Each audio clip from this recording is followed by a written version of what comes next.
মন্ত্রী ছিলেন এই রাজ্যের,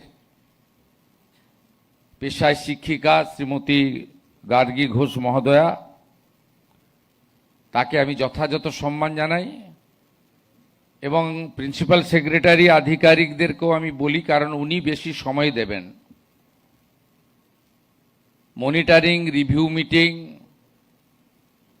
প্রজেক্ট ভিজিট করা, এগুলো উনি অনেকটাই আমার পক্ষ থেকে করবেন এবং নিজের দায়িত্ব অনুযায়ী করবেন। ওনাকে সকলে সহযোগিতা করবেন, সম্মান দেবেন।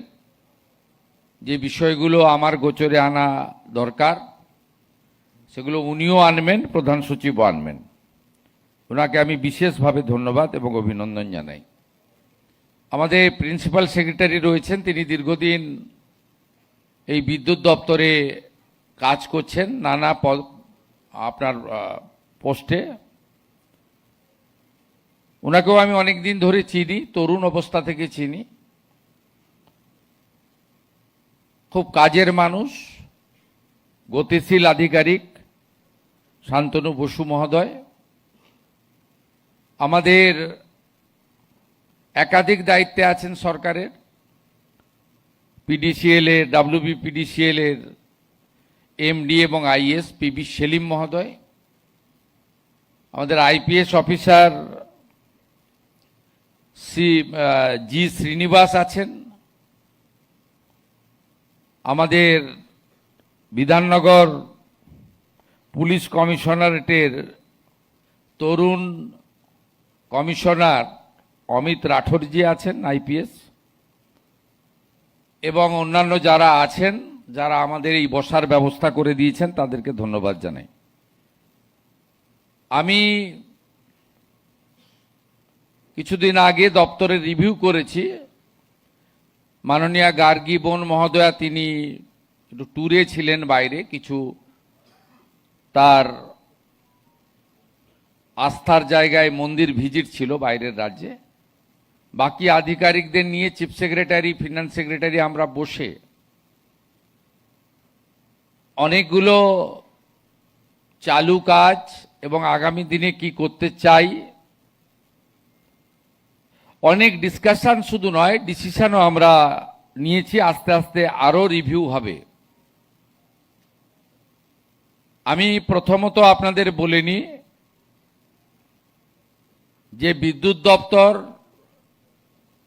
জরুরি পরিষেবা যে সমস্ত দপ্তর দেয় সেই দপ্তরগুলির মধ্যে অন্যতম।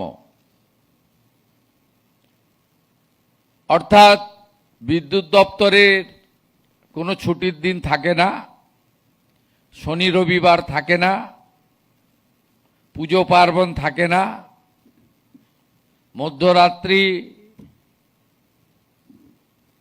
বা একেবারে প্রত্যুষে এগুলো কিছুই থাকে না, 24x7। এই দপ্তরের সিরিয়াসনেস এবং সিনসিয়ারিটি, এই দুটো ওয়ার্ড এই দপ্তরের ক্ষেত্রে ভীষণ অ্যাপ্রোপ্রিয়েট। শুধু তাই নয়, একটু আধটু স্লিপ হলে অনেক ধরনের বড় দুর্ঘটনাও ঘটতে পারে, যে ক্ষেত্রে আধিকারিক, ইঞ্জিনিয়ার থেকে শুরু করে সমগ্র সরকার তার ব্যবস্থা, তার ছবি, তার ইমেজ, তার কর্মকুশলতা,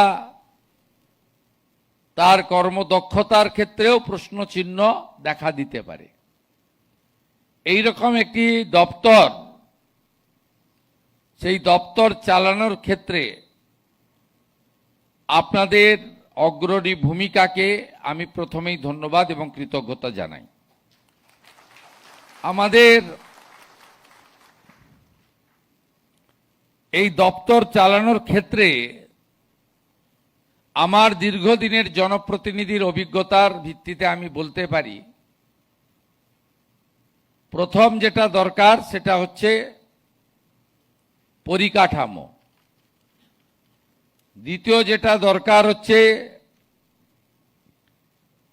দক্ষ কর্মী বাহিনী।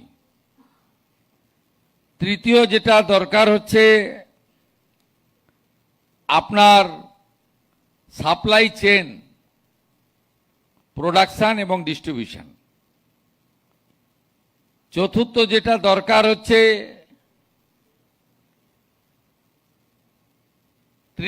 ত্রিস্তরে যে ব্যবস্থা রয়েছে, অর্থাৎ ইন্ডাস্ট্রিয়াল, কমার্শিয়াল, ডোমেস্টিক, এই ত্রিস্তরে আমাদের ভিন্ন ভিন্ন অর্থনৈতিক রূপরেখা। আমরা যেমন ইন্ডাস্ট্রিকে উৎসাহিত করব, আমরা যেমন কমার্শিয়ালি আমাদের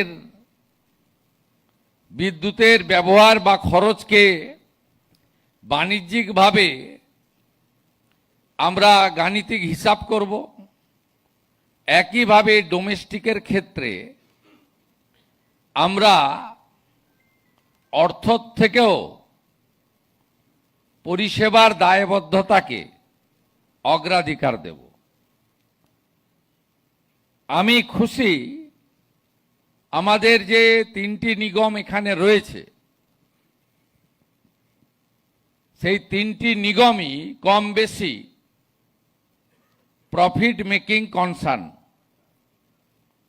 তার ফলে আজকে তারা 2% CSR এর কাজ করতে পারছে।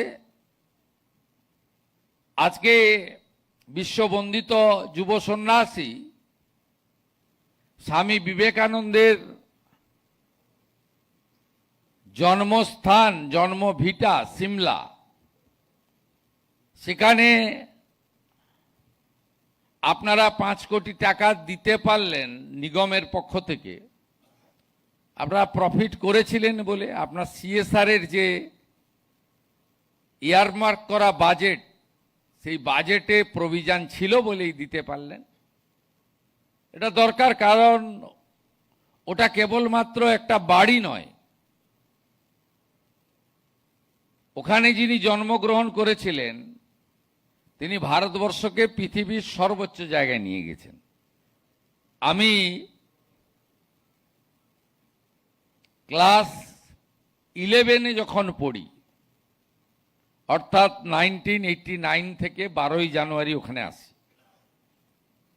এবং এর আগে আমি HRBC চেয়ারম্যান যখন ছিলাম তখন ভারত সরকার ওখানে একটি সাংস্কৃতিক কেন্দ্র করে দিয়েছে। 4 কোটি টাকা ব্যয়, 3 কোটি টাকা ভারত সরকার দিয়েছিল, আমি 1 কোটি টাকা HRBCর ফান্ড থেকে দিয়েছিলাম। অর্থাৎ এই ধরনের ভালো কাজ আপনারা করতে পারছেন, আপনারা প্রফিট মেকিং কনসার্ন বলে। আমি আপনাদের বলবো, যেখানে যেখানে সাবস্টেশন করা দরকার, পেন্ডিং রয়েছে, দ্রুততার সঙ্গে পরিকল্পনা করুন। যা আছে তাকে তো রক্ষণাবেক্ষণ করতে হবে, নতুন সাবস্টেশন বাড়াতে হবে। এর ফলে এমনি এই রাজ্যের শিল্পে অনেক দিন ধরেই খরা চলছে, বিদ্যুৎ উদ্বৃত্ত। এই উদ্বৃত্ত বিদ্যুৎ থাকা সত্ত্বেও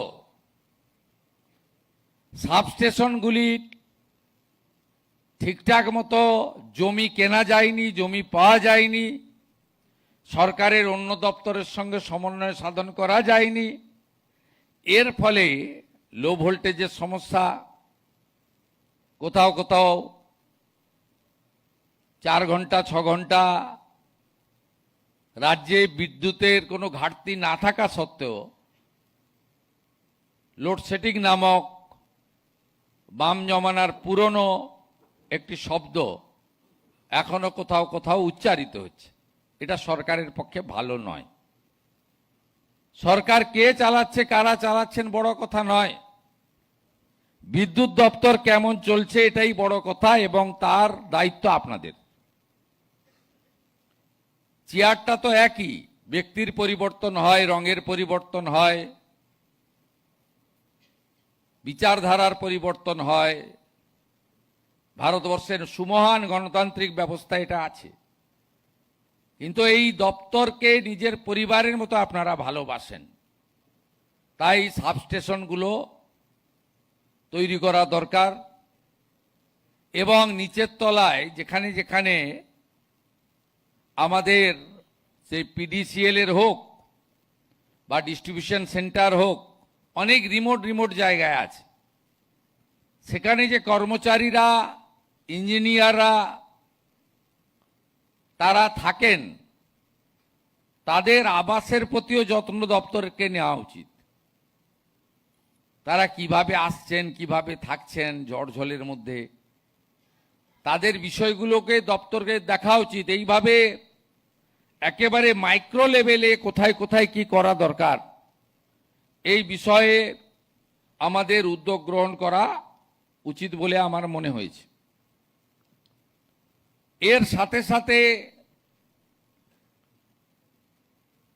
ভারতবর্ষে সবচেয়ে কম মনে হয় সিটিতে যেখানে আন্ডারগ্রাউন্ড কেবল আছে, এটা পশ্চিমবঙ্গে। আমরা এটা নজর দিইনি। এটা শুধু বিদ্যুৎ দপ্তরের কাজ নয়, ভারত সরকারের আরবান ডেভেলপমেন্ট মিনিস্ট্রির সঙ্গেও করা যেতে পারে। একটা বিরাট অঙ্কের টাকা পড়ে রয়েছে, পুরো টাকা ওরা দেয় না, কিছু টাকা সফট লোন নিতে হয় আর ভারত সরকার কিছু টাকা দেয়। তা আমাদের পর্যটন কেন্দ্রগুলো এবং বড় সিটি কর্পোরেশনগুলো, সেই সব জায়গায় আন্ডারগ্রাউন্ড কেবলের কাজ আরো কত বেশি করে করা যায় সে পরিকল্পনারও দপ্তরে নেওয়া উচিত। এবং সবসময় পরিকল্পনা 5 বছরের নেওয়ার কোনো দরকার নেই। এই অর্থবর্ষে আমি কতগুলো কাজ নিতে পারবো, কতগুলো কাজ করতে পারবো, এক্ষেত্রেও আমাদের যে পুরনো তৈরি কাজকে আপগ্রেড করব, তার প্রয়োজনীয় অনেক দিন, বছরের পর বছর হয়ে গেছে, তাকে সুন্দর করে রিনোভেশন করব, রিপেয়ারিং করব, এটা প্রথম। দ্বিতীয় হচ্ছে উন্নয়ন একটা কন্টিনিউয়াস প্রসেস। 11 সালে যারা ছেড়ে দিয়ে গেলেন তারাও কিছু কাজ করতে করতে ছেড়ে দিয়ে গেছেন। এই 15 বছর যারা ছিলেন তারাও হয়তো কিছু কাজ করতে করতে হাফ ডান করে ছেড়ে দিয়ে চলে গেছেন। তাদের নীতিতে ভাতা দেওয়াটা প্রায়োরিটি ছিল। তাই এই ধরনের অনেক দপ্তরই ওভারলুক হয়েছে। PWD, irrigation, power, horticulture, food processing, forest, fisheries, অসংখ্য দপ্তর ওভারলুক হয়েছে। তার ফলে ওই হাফ ডান হয়ে যে কাজগুলো আছে সেগুলোকে সম্পূর্ণ করা আমার সেকেন্ড প্রায়োরিটি। থার্ড প্রায়োরিটি, আমি ডিসেম্বরের মধ্যে কোন কাজগুলো করব তার ডিপিআর বানানো, আরএফপি তৈরি করা, টেন্ডারে একদম ট্রান্সপারেন্ট টেন্ডারে চলে যাওয়া, টেকনিক্যাল বিট কোয়ালিফাই করলে ফিনান্সিয়াল বিট খোলা, এই বিষয়গুলো ডেভেলপমেন্টের ক্ষেত্রে, নতুন ব্যবস্থার ক্ষেত্রে আমাদেরকে অগ্রাধিকার দিতে হবে। এবং বাজেটে যে অর্থ আমাদের দেওয়া হয়েছে সেই অর্থ আপনারা যখন যখন যেমন চাইবেন পেয়ে যাবেন। ফাইল আমার মাধ্যমে যাবে এমওএস হয়ে, আমি সেটা দিয়ে দেব। আপনার কাছে এক্ষুনি যে ফান্ড আছে তার ইউটিলাইজেশনটাও আপনাকে আগে দিতে হবে। এর সাথে বিপুল সংখ্যক ইঞ্জিনিয়ারের পোস্ট ফাঁকা, থার্ড পার্টি দিয়ে বিদ্যুৎ দপ্তর চলছে। এখানে হাই স্কিল্ড এবং সেমি স্কিল্ড আমাদের মেধাযুক্ত ইঞ্জিনিয়ার দরকার। গত বছর পর্যন্ত পশ্চিমবঙ্গে ইঞ্জিনিয়ারিং কলেজগুলোতে 30%-এর বেশি অ্যাডমিশন নেয়নি, মুখ ঘুরিয়ে নিয়েছিল। কেন জানি না, এই সরকার আসার পরে এইচএস এর রেজাল্ট বেরিয়েছে এবং এইচএস এর রেজাল্ট বেরোনোর পরে 3 দিনের মধ্যে আমরা অ্যাডমিশন শুরু করেছি। এবারে পশ্চিমবঙ্গে আপনাদেরও ইঞ্জিনিয়ারিং কলেজ রয়েছে কোলাঘাটে। আপনারা ডাটা দেখবেন, আমি সোশ্যাল মিডিয়াতেও দিয়েছিলাম, 100% ইঞ্জিনিয়ারিং এর সিট ফিল আপ হয়ে গেছে। তার মানে সবাই ভাবছে যে এরা নিয়োগ টিয়োগ করবে। এবারে বাবা মারাই তো উৎসাহিত করেন। এর আগে বাবা মারা বলতো বেশি পড়ে লাভ নেই, রিড অ্যান্ড রাইট, 10 পর্যন্ত পড়ে, কারণ খরচ আছে তো। একটা মোটা বই কিনতে গেলে তো 500 টাকা লাগে, একটা ভালো ল্যাপটপ কিনতে গেলে 35-40 হাজার টাকা লাগে, একটা ট্যাব কিনতে গেলে 14,000 টাকা মিনিমাম লাগে। এসব করে কি হবে? ইনভেস্ট করে, তারপরে সেমিস্টারের টাকা ইত্যাদি ইত্যাদি। তা হয়েছে, এর ফলে এরা যে এবছর ভর্তি হয়েছে এবছরে ইঞ্জিনিয়ারিং চাকরি পাবে তা নয়, কোর্স কমপ্লিট করতে হবে। আমরা চাই আপনাদের ভ্যাকেন্সিও যে আছে সেটা করতে। একটা আন্ডার প্রসেস আছে, আমি এই পদ্ধতি সমর্থন করি না যেটা ডিপার্টমেন্ট রিক্রুট করছে। এটা 100% ফেয়ার হতে পারে না। মন্ত্রীদের ইন্টারভেনশন ছিল। আপনি যদি এই পদ্ধতিতে চালান, আমি জানি না আমার দপ্তর থেকেও ইন্টারভেনশন হয়ে যেতে পারে। এমন কেউ এসে রিকোয়েস্ট করলো একটু দেখে নেন তো, মন্ত্রী দেখে নিতে বলা মানেই তো অর্ডার। আপনাদের যা আন্ডার প্রসেস আছে রিক্রুটমেন্ট চলুক, আমি পরের আন্ডার রিক্রুটমেন্ট পুরোটা বের করে পিএসসিতে দিয়ে দেবো। কারণ আমি ইঞ্জিনিয়ার নিয়োগের ক্ষেত্রে খুব বদনাম হয়ে গেছে রাজ্যের। এই 26,000 শিক্ষক শিক্ষিকার চাকরি, মিউনিসিপ্যাল রিক্রুটমেন্ট স্ক্যাম সব মিলিয়ে ভীষণ বদনাম হয়ে গেছে। আপনি তো আফটার অল বাঙালি, বাঙালির মেধা কিন্তু ওয়ার্ল্ড ফেমাস। আপনি কেন ঢুকবেন? আমি তো অ্যাটেন্ডেন্ট পাই, অ্যাটেন্ডেন্টে ঢোকাবো আমার পছন্দের কোনো লোক বা কোনো সহযোগী থাকলে। আমি কেন ইঞ্জিনিয়ারিং এই হাই স্কিল্ড লোকজনে কেন ইন্টারফেয়ার করব? আপনারা শুনলে খুশি হবেন, school service commission, college service commission, under process PSC, কোনো পলিটিক্যাল লোক থাকবে না। এসএসসি থেকে সিএসসি থেকে হাঁটিয়ে দিয়েছে, দূষণ নারিয়ালা চেয়ারম্যান হয়েছে স্কুল সার্ভিস কমিশনে। পিএসসিও তাই করব, কিন্তু যেটা প্রসেসে আছে শান্তনুবাবু বলেছিল আমি ওটা করে নিতে বলছি। ওটা নিয়ে আর এক্ষুনি আর কিছু বলছি না। তো পরে আমি একদম মেধাযুক্ত লোকজনকে এখানে ইনভাইট করব। দপ্তরটাকে ভালো বানাতে হবে।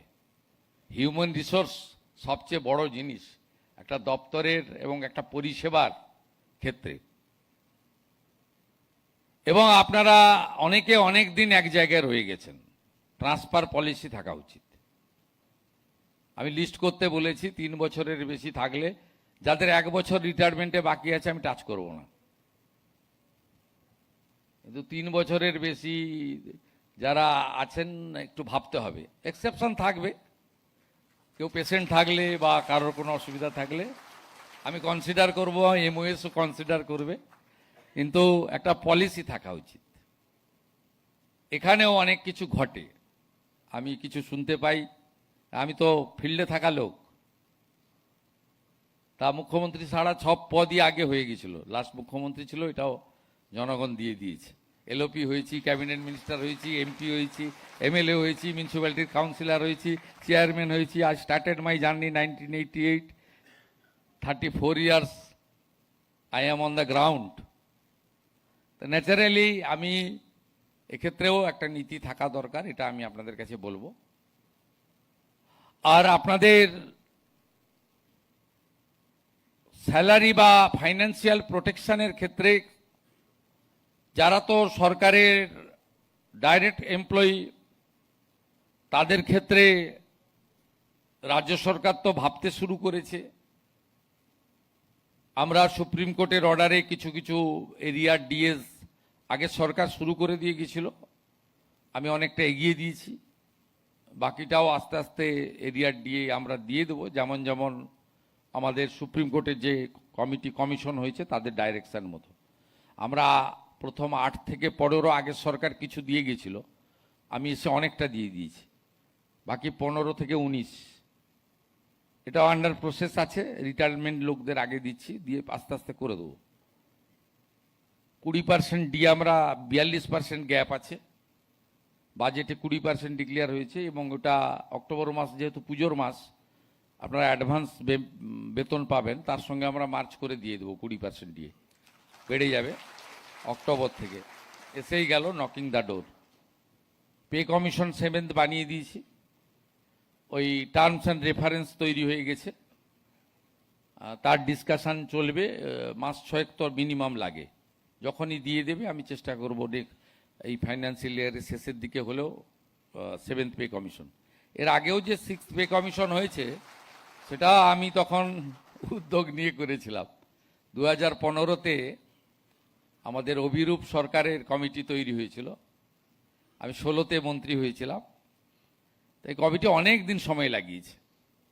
আমি 19-এর শেষের দিকে দিদেন সিএমকে বলেছিলাম, আপনি এতদিন পে কমিশন, হার্ডলি 1 বছর লাগে, 6 মাসও করা যায়, 1 বছর লাগে। আমাকে তখন উনি বলেছিলেন যে অর্থমন্ত্রী বলছেন যে কমিশনের রিপোর্ট রেডি নেই। আমি ভুল কথা বলছি, আপনি কমিশনের চেয়ারম্যানকে জিজ্ঞেস করুন। তো উনি জিজ্ঞেস করেছিলেন আমার সামনে ডেকে, কমিশনের বলেছিলেন যে অর্থমন্ত্রী বলেছেন যে রিপোর্টটা জমা দিতে না, টাকা নেই। আমি বললাম যে এটা আপনি দিয়ে দেন। তা সেই মতো 2020 জানুয়ারিতে 6th পে কমিশন আপনারা পেয়েছিলেন, কিন্তু তাতে ডিএ আপনার তুলে দেওয়া হয়েছিল। এটা তো পরে সুপ্রিম কোর্টের লড়াই, এটা আপনাদের ডিমান্ড, একবারে 60 থেকে শুরু করে সুপ্রিম কোর্ট সব জায়গায় জিতেছেন আপনারা। আমারও একটু ছোটোখাটো রোল পিছনে ছিল। যাই হোক, আপনাদের কারোর কোনো অসুবিধা হবে না।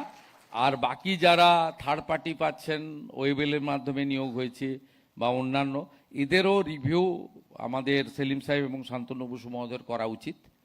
কারণ আমরা সব জায়গায় দেখছি, দেখুন যারা কাজ করবে তাদেরকেও ভাবতে হবে। কিন্তু আমরা ছোট ছোট কাজ করেছি, এগুলো সব সরকারের ভাবা উচিত। যেমন আপনাদের এই পেমেন্ট সংক্রান্ত না, কিন্তু অর্থনৈতিক সংক্রান্ত। আপনার হাই স্কুলের বাচ্চাদের বা আপার প্রাইমারির বাচ্চাদের মিড ডে মিলের জন্য বরাদ্দ 10 টাকা, প্রাইমারির বাচ্চাদের ছিল 6 টাকা 78। আমরা বললাম যে না, এটা হতে পারে না, ওদেরকেও 10 টাকা দেওয়া উচিত। কেন্দ্র সরকার যদি না দেয় আমরা ওন ফান্ড থেকে দিব, আমরা 10 টাকা করেছি। এটা ছোট্ট কাজ, বড় কিছু নয়। 2017 সালে হসপিটালে 3 বেলা খাওয়ারের ডায়েটের রেট ছিল 56 টাকা 40। 2017-তে আপনার রিভিউ হয়েছিল 17 আর আজকে 26। আমি পিজিতে গেছিলাম, ওটা আমার ভবানীপুর বিধানসভার মধ্যে পড়ে, আমি রুগী কল্যাণ সমিতির চেয়ারম্যান অ্যাজ এ এমএলএ। আমি পিজিতে গেছিলাম, রুগীরা বলছে সকালে দুপুরেও কুমড়ো, সন্ধ্যাতেও কুমড়ো। আমি বললাম কেন, এমএসভিপিকে জিজ্ঞেস করলাম, বলে 56 টাকা 40 পয়সা 3 বেলা খাওয়ার কিভাবে দেবে। আমি দ্রুততার সঙ্গে ওটাকে 110 টাকা করে দিয়েছি 3 বেলা খাওয়ার। এই যে ছোট ছোট কাজ, বেশি কিছু নয়, কিন্তু এগুলো ভাবতে হবে। নিচের তলায় আপনার যারা মিটার রিডিং নিচ্ছে, যারা করছে, তাদেরকেও ভাবতে হবে যে এই পয়সার উপরে তারা সংসার চালাচ্ছেন। রিভিউ করতে হবে, এবং সেটা নিশ্চয়ই cut your coat according to your cloth. আপনি এমন কিছু সিদ্ধান্ত নিতে পারবেন না যেটা আপনি দিতে পারবেন না। যেমন আপনাদের সঙ্গে কেন্দ্রের যে গ্যাপ, এবার আস্তে আস্তে মেটাবো। আপনারা সবাই ভেবেছিলেন নতুন সরকার এসেছে 42%ই হয়তো একসঙ্গে দিয়ে দিবে। আবার বাজেটের 2 দিন আগে সোশ্যাল মিডিয়াতেও ঘুরছিল 10% দেবে। 10ও দিইনি, আর 42ও দিতে পারিনি। আমি যতটা হিসাব টিসাব করে এমন কিছু করেছি যাতে দিতে পারি। অতএব আগামী দিনে নিশ্চয়ই মেকআপ করে দেবো আমরা আস্তে আস্তে। এইভাবে এই দপ্তরেও আপনারা খুব মন খুলে কাজ করুন। ভয়ভীতি কাটিয়ে ফেলুন। আমি কতগুলো বিষয় আপনাদেরকে বলছি, এগুলো নির্দেশই ধরে নিতে পারেন। একটা হচ্ছে hooking zero, no political intervention. কোনো এমএলএ এমপি, কোনো রুলিং পার্টি বিজেপির লোক আপনাকে ফোন করবে না, করলে আপনার অ্যাকসেপ্ট করারও দরকার নেই। হুকিং জিরো, র্যান্ডাম কাটতে থাকুন। সেকেন্ড, আপনার যে বকেয়া বিল পড়ে রয়েছে ইন্ডাস্ট্রিয়াল আর কমার্শিয়ালের ক্ষেত্রে একদম জিরো টলারেন্স, আদায় করুন, যেভাবে পারেন আদায় করুন। সবচেয়ে বেশি ফাঁকি দিচ্ছে নেতাদের প্রতিষ্ঠানরা। আমি দায়িত্ব নেওয়ার পরে 2 জায়গায় লাইন কেটেছেন, তারপরে কিছু টাকা আদায় হয়েছে। পূর্ব মেদিনীপুরের একটি কাজু নাট ফ্যাক্টরি, আর মালদাতে একজনের প্রাইভেট এডুকেশনাল ইনস্টিটিউশন। তিনি এমএলএ, বড় নেতা, জেলার সভাপতি ছিলেন। পূর্ব মেদিনীপুরেও তিনিও বড় নেতা। টাচ করতে দেয়নি, যখনই গেছেন নোটিশ দিয়েছে, বলছে আমি সে বুঝে নেব। অরূপদার সঙ্গে আমার কথা হয়ে গেছে, আপনি চলে এসছেন ফিরে। অতএব এক্ষেত্রে একদম কারো কথা শুনবেন না। শুধু ডোমেস্টিকের ক্ষেত্রে বলবো, আমরা মানুষ তো, হুঁশ যার আছে সেই মানুষ। ডোমেস্টিকের ক্ষেত্রে অনেকের পরিবারে এমন এমন অসুখ এসে উপস্থিত হয়, তার সব চলে যায়। স্বাভাবিকভাবে ডোমেস্টিকের ক্ষেত্রে নোটিশ দিয়ে, বলে, জানিয়ে, দেখবেন তার পাস্ট পারফরমেন্স ভালো, সব সময় দেয়নি তা নয়। এগুলো বলে বুঝিয়ে করতে হবে। স্মার্ট মিটারের ক্ষেত্রেও তাই। আমরা আস্তে আস্তে শুরু করেছি, government institution, government schools and government employee, আস্তে আস্তে আস্তে আস্তে দেখবেন ওখানেও আপনার মিসকনসেপশন, বিশেষ করে লেফটিস্টরা, তারা এগুলো এটা নিয়ে বেশি করে। কিন্তু আজকে ত্রিপুরাতেও করেছিল, এখন ত্রিপুরাতে সব জায়গায় স্মার্ট মিটার হয়ে গেছে, কোনো নেগেটিভ কিছু নেই। একটা এক্ষেত্রেও আমারও বক্তব্য ছিল, আমি এলওপি যখন ছিলাম বলেছিলাম, আলোচনার মাধ্যমে ধীরে ধীরে এগোন। লোক যখন বুঝতে পারবে যে এতে কোনো নেগেটিভ হয় না, আজে বাজে বিল আসে না, তার একটা গ্রিভেন্স সেল থাকবে, তার কোথাও আপনার খুব খারাপভাবে অ্যাব্রাপ্ট বিল এলে তিনি রিড্রেসাল সেলের সাপোর্ট পাবেন। হটলাইন, অনলাইন আপনার অভিযোগের একদম ডেডিকেটেড নাম্বার, একটা ব্যবস্থা থাকলে ধীরে ধীরে ধীরে ধীরে দেখবেন ঠিকঠাক হয়ে যাবে। তাই হুকিং, কমার্শিয়াল, ইন্ডাস্ট্রিয়ালের ক্ষেত্রে পেন্ডিং বিল আদায় এবং ধীরে ধীরে স্মার্ট মিটারের ক্ষেত্রে করা। আর বিকল্প শক্তি যেহেতু কোরিলেটেড, কারণ আপনার এক্সেস যে পাওয়ারটা তৈরি হবে সৌর বিদ্যুতে, সেটা আপনার গ্রিডে যদি আমরা না দিতে পারি, থ্রো করতে না পারি, তাহলে তো সেই প্রজেক্ট ফেল করবে। যদিও এটা টেকনিক্যাল সাবজেক্ট, কিন্তু প্র্যাকটিক্যালি এটা আমার মনে হয়েছে। এই জন্য আপনাদের সঙ্গে, আপনাদের WBSEDCL বা ইত্যাদি আপনাদের সঙ্গে এই নন কনভেনশনাল এনার্জি, এটাও কোরিলেটেড। সবচেয়ে বেটার কাজ মহারাষ্ট্র করেছে, 26 লক্ষ প্রধানমন্ত্রী সূর্যঘর, সবচেয়ে ভালো। আগে সরকার নেয়নি, কেন নেয়নি আমি জানি না। আমরা নিয়েছি, আমাদের 1 লাখ মাত্র কোটা দেওয়া হয়েছে। আমার বিশ্বাস আমরা অনেক বেশি করতে পারবো। একটা প্রবলেম আছে, সাবসিডি কিছু আপনার গ্রাহককে লাগাতে হচ্ছে টাকা। সেক্ষেত্রে SC STদের ক্ষেত্রে আমরা অ্যাডিশনাল 15,000 টাকা, 100 ইউনিটে 5,000 করে টাকা দেওয়ার সুযোগ রেখেছি। আমরা ভাববো, আপনারা কেসগুলো তোলার চেষ্টা করুন। আজকেও একটু পরে আমাদের 1800 বাড়িতে আমরা নবান্ন সভাগৃহ থেকে সুইচ দেব। এটা ছোট্ট প্রোগ্রাম, কিন্তু মেসেজটা হচ্ছে যে আমরা প্রধানমন্ত্রী সূর্য ঘরে বিকল্প শক্তিতে ওয়েস্ট বেঙ্গল আজ থেকে এন্ট্রি নিল। It's a message. আর সবাই ভালো থাকবেন। আমি চেষ্টা করব মাসে একদিন বিদ্যুৎ ভবনে 1-2 ঘন্টা এসে বসার। বাকি কমিউনিকেশন থাকবে, এমওএস বেশি সময় দেবেন, উনি রিভিউ মিটিং টিটিং ডাকবেন, আপনারা কোঅপারেট করবেন, উনি ফিল্ড ভিজিট করবেন, আমার অনেক কাজই উনি করবেন, আর আমাদের টিম রয়েছে, তো কমিউনিকেশন থাকবে। চিফ সেক্রেটারির নেতৃত্বে আধিকারিকরাও খুব ভালো কাজ করছে। সবাই মিলে আমরা ইউনাইটেডলি কাজ করব।